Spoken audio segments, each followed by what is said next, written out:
Hey everyone. Now I've done a video in the past on how to cook roast pork, but I did that video using the outdoor oven with hot coals to cook it. In this video I'm just going to use the oven behind me here in the kitchen, but I'm particularly going to focus on how to get the crackling right, because I get asked a lot, and I mean a surprising amount of times, how I get the crackling right. And I don't think it's that hard really, but it's come up again more than you'd think, so I'm going to show you how to get that right, and it's really not hard. So here goes. Right, so here's my pork, and the reason it's just sitting here in the bowl like this is because I was going to do it yesterday, but it hadn't defrosted yet from when I took it out of the freezer, so I just left it in the fridge for another night. And it doesn't matter that this is dry, because that's going to be the aim, which I'll get to in a minute. But the first thing that's most important that we've got to start with is the pork's got to be scored. So you can see this is done nicely. That's because I've got a good butcher who knows what he's doing. So I get my pork from him, he cuts it up for me, and never had a problem. So it starts with getting the right pork and getting it scored. If the butcher hasn't done it properly, then you can do it yourself. Just put more in there, but this is fine. So that's the start. It's got to be scored. Secondly, this has got to be dry. That's why this wasn't a problem sitting in the fridge like this overnight, because that's even drier. But when you get your pork, you'll find it's usually a bit damp or whatever. So just get some paper towel and give it a bit of a rub down to make sure it really is dry. Now next is the oil and salt. It's really not hard. Just get some oil, slap it on there, and sort of run over it. Make sure it's all covered. Doesn't have to be, super perfect. And then just douse it with salt. So salt, salt, salt. All right, cover that with salt and give that a rub as well, so it feels like you're exfoliating it, I suppose. And that's it. So as you can see, there is a bit of salt there. That'll do. Probably get a bit carried away, but oh what the hell.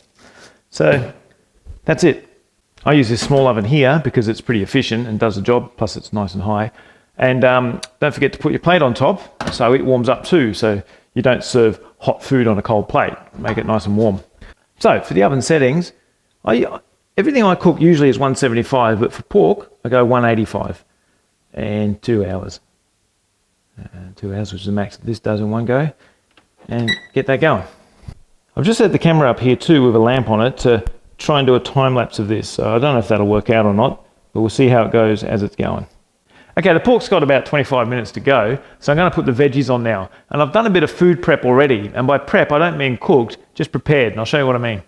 I like to be organised, so in the freezer I've got my pre-packaged frozen veggies with all the veggies you need there. So I just buy all the veggies, spend a bit of time mixing them all up into portions here, so I can just grab one out, and that's it. Okay, so I'll show you what I've got. Peas, corn, carrots, only the orange ones, not the purple ones, broccoli, cauliflower, some beans, some spinach in there as well, and that'll do.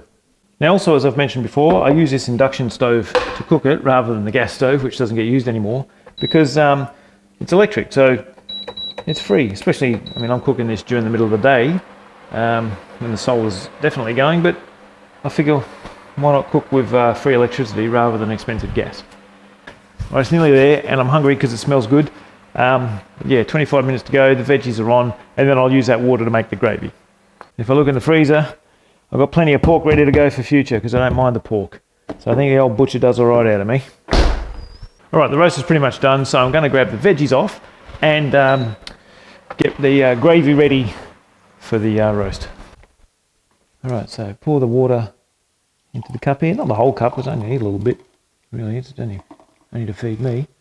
So that'll do. Just let that drain out over there. And just tip the gravy mix in. Throw it all in. And the reason I'm doing this first is because I want to let the gravy sit for a bit while I'm cutting up the pork. So I just put that gravy mix in first and let that sit there. All right, so how'd the roast go? That looks pretty good to me. All right, there it is. You know that's good. Okay, I just got some paper towel to put this on. Usually I don't have a big piece like this, but I just happen to have that big one there today. So that's that. Okay, now for the string bits, I just cut through them. It's easiest to do that way. Just go through there, cut them off like that. I'll deal with them in a minute. Put another bit of paper towel down here and piss that off. Get the crackling over there. Now just let that sit in there. Just let that sit for a while I'm dishing all this up. And just before I cut it up and dish everything up, I've got to find a bit of pork that's kind of there. Enough said. Okay, I just get rid of the bits that I don't want to eat. So I just want the best part of it here. Piss that off. Okay, just once I get rid of the bit around the side, I can just slice this up. And grab my plate, which is still on the oven. All right, now cut that up and just put it straight on the plate because the plate's hot, so it'll stay warm. And that's it. I like it relatively thinly sliced.